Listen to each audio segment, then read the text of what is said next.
Let's see. Do you think they should be able to stand up and speak their own words? They should go under oath. They should be, yeah. In public.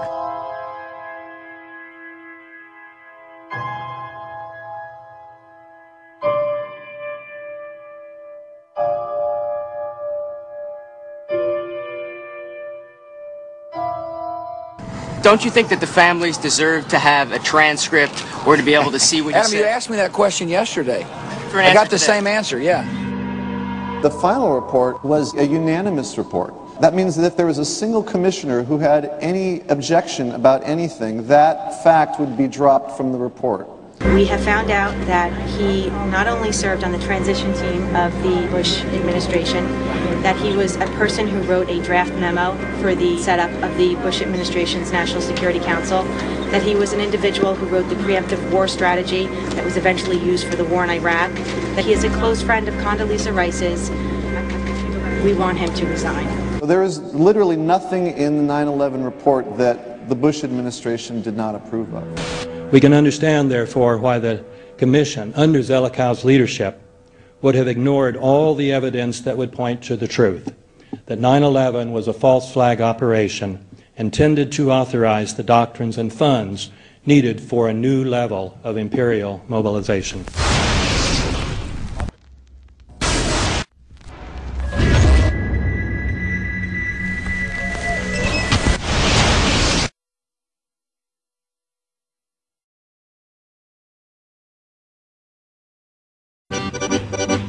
Armed with knives, armed with chemical, biological, nuclear weapons. Fanatics, terrorists, September 11th. September 11th, killers, September 11th, terrorists. Terrorists of Al-Qaeda, terrorists, nuclear weapons, terrorists. 9/11, terror, terrorist, evil. September 11th, September 11th. The terrorists, war and danger. September 11th, terrorism, global terrorism, terrorism, terrorists. Terrorists, terrorists, terrorists, terrorists, the terror. Terrorists, terrorist, terrorism. September 11th, global terrorism, terrorists. Terrorism. September 11th, world terrorism, terrorism. September 11th, global terrorism. September the 11th, terror. Weapons of mass destruction. September the 11th, terrorists. The evil terrorists, no.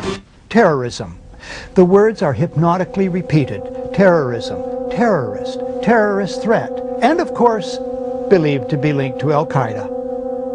But it's the so-called war on terrorism that's in our faces practically 24/7 as the inescapable focus of our existence. One day, our grandchildren will look back on this time and ask, how was the war on terror won?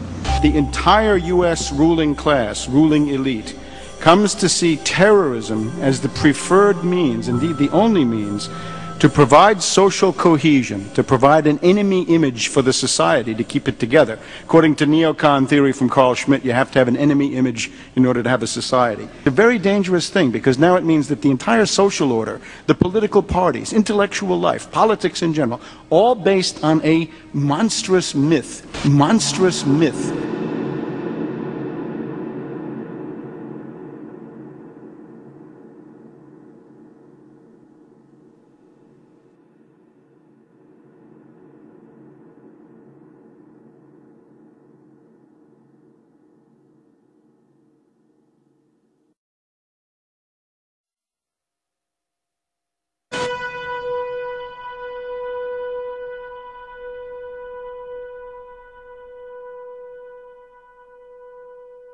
Look, the CIA has done in this country, what they've done to us is unbelievable.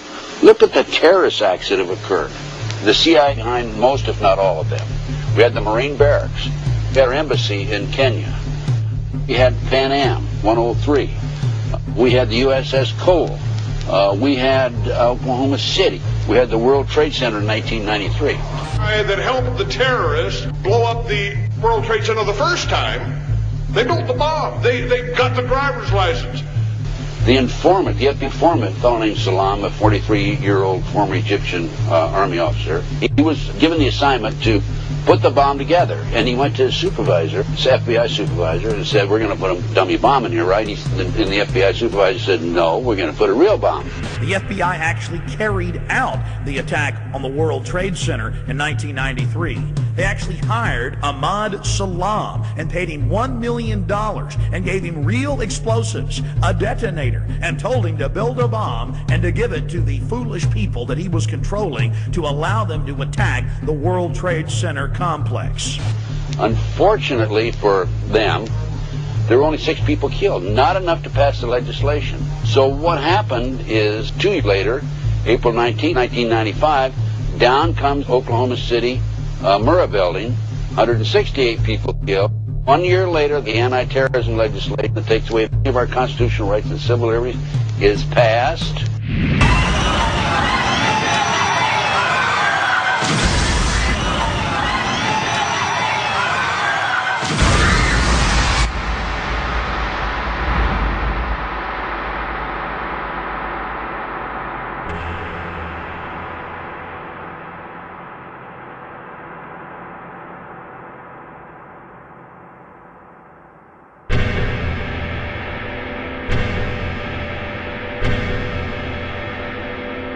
Because at 9:30 this morning, we were actually running an exercise for over a company of 1,000 people in London, based on simultaneous bombs going off precisely at the railway stations that happened this morning.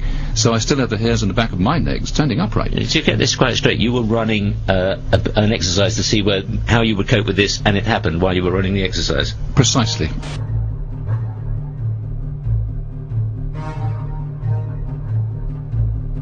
Supposed to believe is some kind of coincidence, there was also an anti-terrorist drill going on 7/7, and again, just like 9/11, they were talking about attacks on the same targets, the same kind of tube stations, and exactly the same time as the actual attack happened, providing some kind of cover for what must be operations orchestrated in some way by the state.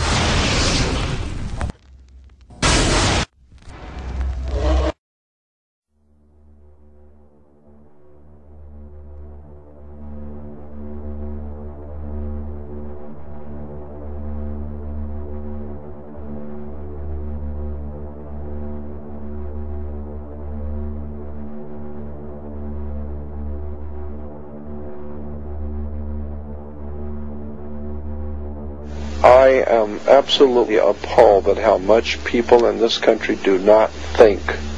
We are given to understand that an Arabic guy out there up in the mountains financed the most elaborate attack on this country. Do you think some people in a cave, were able to have NORAD stand down? Do you think that people in a cave were able to have all of this happen? And when I think about how many Americans were killed in New York City, and believing as I do that this thing was a setup job, this is a textbook operation that Nazis used, and they've used it over and over again. America has been suckered in one more time. I don't have to tell you things are bad. Everybody knows things are bad. The dollar buys a nickel's worth. Banks are going bust. Shopkeepers keep a gun under the counter. Punks are running wild in the street. There's nobody anywhere who seems to know what to do, and there's no end to it. We know the air is unfit to breathe and our food is unfit to eat. We sit watching our TVs while some local newscaster tells us that today we had 15 homicides and 63 violent crimes, as if that's the way it's supposed to be. We know things are bad, worse than bad. They're crazy. It's like everything everywhere is going crazy, so we don't go out anymore. We sit in the house, and slowly the world we're living in is getting smaller, and all we say is, please, at least leave us alone in our living rooms. Let me have my toaster and my TV and my steel-belted radios, and I won't say anything. Just leave us alone. Well, I'm not going to leave you alone. I want you to get mad. I don't want you to protest. I don't want you to riot. I don't want you to write to your congressman because I wouldn't know what to tell you to write. I don't know what to do about the depression and the inflation and the Russians and the crime in the street. All I know is that first, you've got to get mad. You've got to say, I'm a human being. God damn it. My life has value.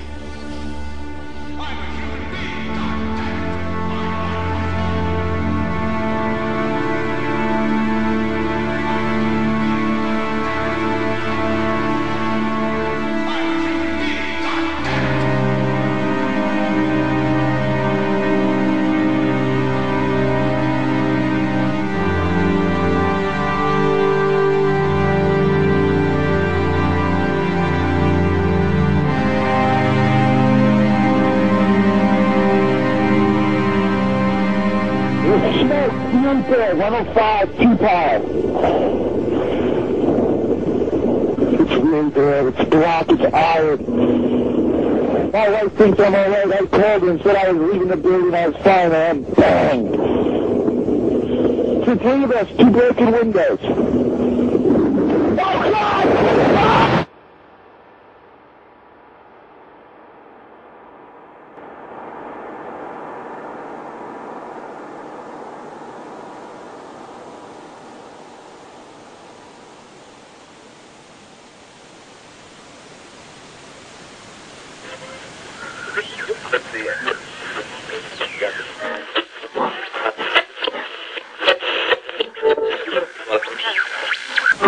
When hostilities commenced in Europe in 1939, it was realized that the American people had no intention of entering the war.